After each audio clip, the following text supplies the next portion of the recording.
John 6:12. Ut autem impleti sunt, dixit discipulis suis, colligite quae superaverunt fragmenta, ne pereant. And when they were full, he said to his disciples, gather up that which has been left over, the fragments, the pieces which have been left over, lest they be lost or perish. We begin here with an unusual use of ut as a simple temporal conjunction in the sense of when in English. This is not a common use of ut in Latin. It's rare, and here it's translating a simple Greek temporal adverb, but either by consulting the Greek text or by making an inference from context here, it need not cause us too much trouble. Autem, I think, does not have an adversative sense here. At least it does not seem so to me, but is merely exercising conjunctive force as so often. And we've got to notice that impleti sunt is a perfect passive verb form here from, let's sketch out all our principal parts here. Impleo, implere, this is a second conjugation verb. Implevi, impletum. And as I said, we have it here in the passive voice and in the perfect tense and in the third person and in the indicative mood. So what we're saying here is, and when they were full, when they were filled up, literally.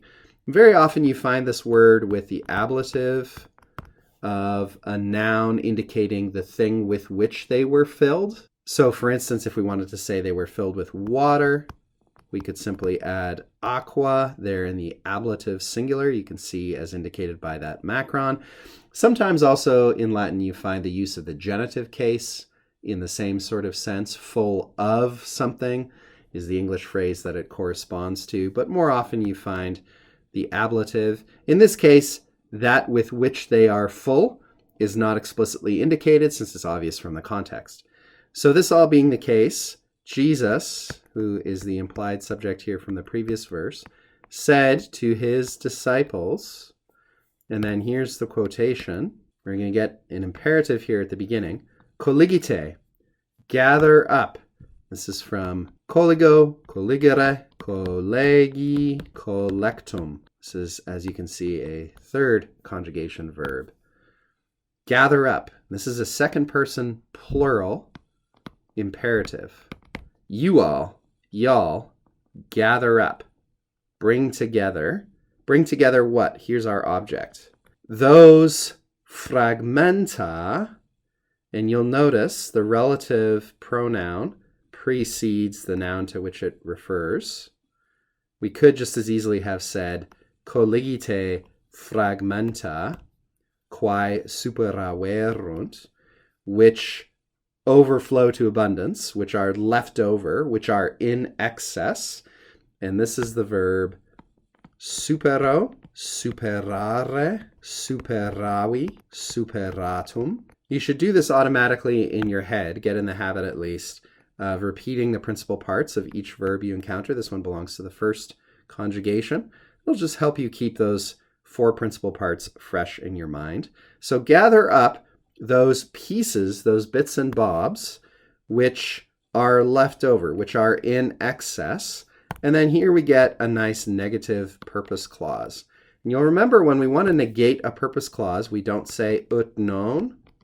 Rather, we use ne. Ne is sort of the negative equivalent of ut for purpose clauses.